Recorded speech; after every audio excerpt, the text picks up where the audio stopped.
السلام عليكم ورحمة الله وبركاته. مقالكن maanta wuxuu gaar u yahay qof kasto ay daadiisu 25 ka hooseyso. Waxay tahay sababtan daada u doortay dib ayaan kala wadaagi doonaa. Muqaalkan maanta waxaynu ku soo qaadan doonaa shay aad muhiim u ah kaasi oo aan doonayo inaan ku baraarujiyo qof kasta oo ku jira daadaan hore u soo xusay. Haddii aad tahay shakhsi u dhaxeeya daada aan sheegay 20 ilaa 25 oo aad isla marxaanta doonayso inaad aqoontaada iyo qaab fikirkaaga iyo wacyigaaga intaba sare u qaadaay waxa ku hor yaala waa laba shay. labada shay waxay yihiin waa inaad bilowdo akhriska. marka ku leeyahay akhriskaay waxa laga yaabaa inaad dayarsato oo aad tiraahdo wuxuu igu soo biirinaya akhrisku, laakiin waxaynu ogsoonahay professor kasta oo jaamacadaha adduunka ka shaqeeyay inuu akhriskiisa maalin walba ku dadaalo. hadda waa professor. shayga labaad muxuu yahay?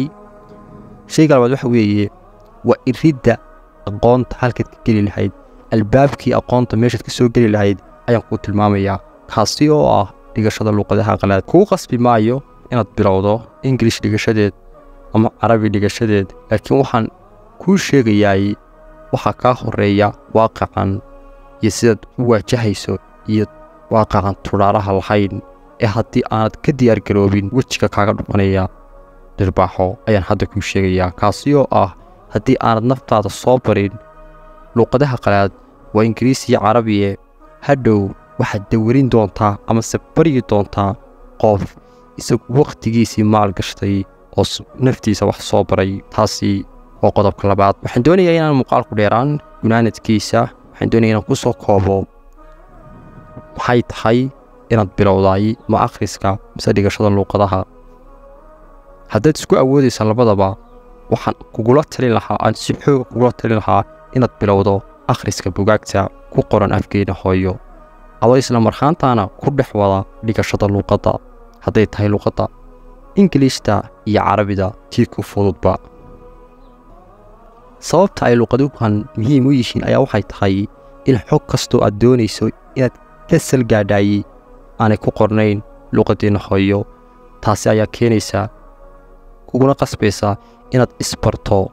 weliba waxaan xoog kugu dhiirigelin lahaa inaad luqad aanad cid kale u doonan ama college ama meel lagu gelin ee self study tacliiqu nafsi aad ku bilowdo.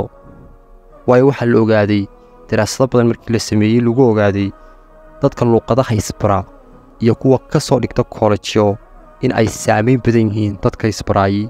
ay sababtu tahay qofka luqad isbaraayi wax uu helay ayaa la yidhi intrinsic motivation wax la yidhaahdo iyo extrinsic ayaa kala jirta.